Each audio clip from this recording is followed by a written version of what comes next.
World News in 5. Right now. News and developments making headlines around the world in 5 minutes. World News in 5. Here on Radyo Pilipinas World Service.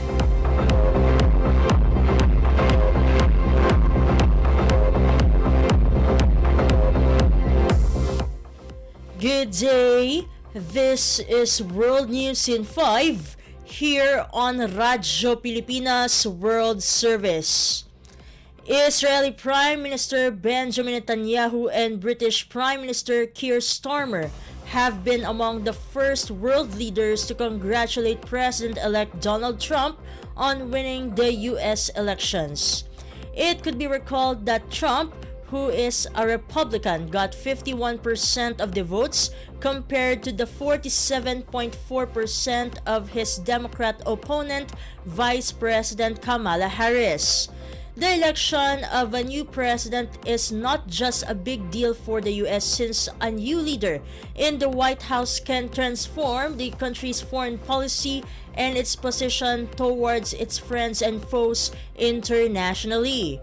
In a statement, Netanyahu spoke of history's greatest comeback, adding that Trump's return to office offered a new beginning for America, a powerful recommitment to the great alliance between Israel and America. Meanwhile, Starmer said that he looks forward to working with Trump in the years ahead, adding that he knows the UK-US relationship will continue to prosper, most especially when it comes to discussions on security and technology.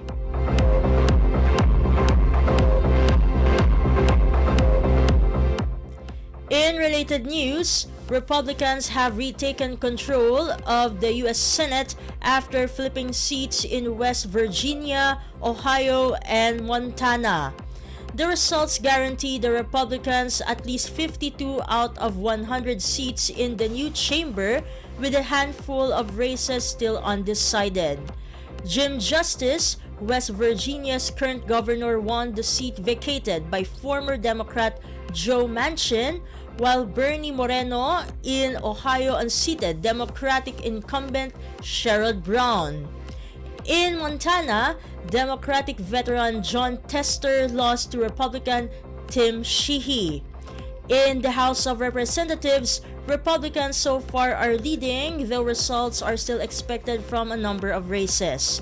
If the Republican Party controls the House, Senate, and the White House, it would have broad power to pass laws and enact the president's partisan agenda. It is noted that Republicans last won a majority in the Senate in 2018.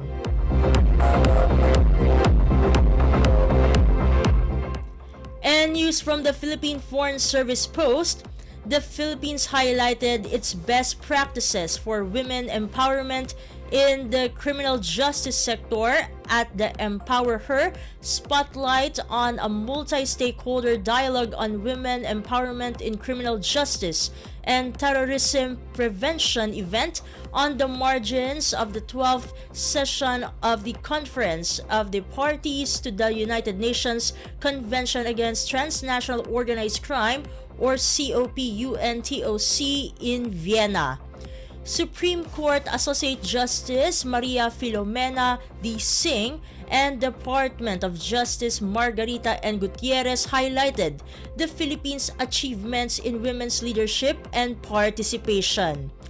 Associate Justice Singh shared the different reforms that the Philippine judiciary has instituted towards improving access to justice and ensuring a gender-fair and equitable justice system in the country. She presented the gender-focused reforms under the Philippine Supreme Court's Strategic Plan for Judicial Innovations 2022 to 2027. Meanwhile, Undersecretary Gutierrez underscored the significant reforms that were implemented by the DOJ in the promotion of gender equality and in addressing gender issues through the DOJ's Gender and Development, or GAD, program. Ambassador and Permanent Representative Evangelina A. Bernas said that the Philippines co-organized the side event to support the implementation of the UNODC strategy for gender equality and the empowerment of women. She emphasized that the Philippines' best practices and achievements in criminal justice and terrorism prevention benefited from meaningful partnerships and collaborations such as the Philippines' cooperation with UNODC.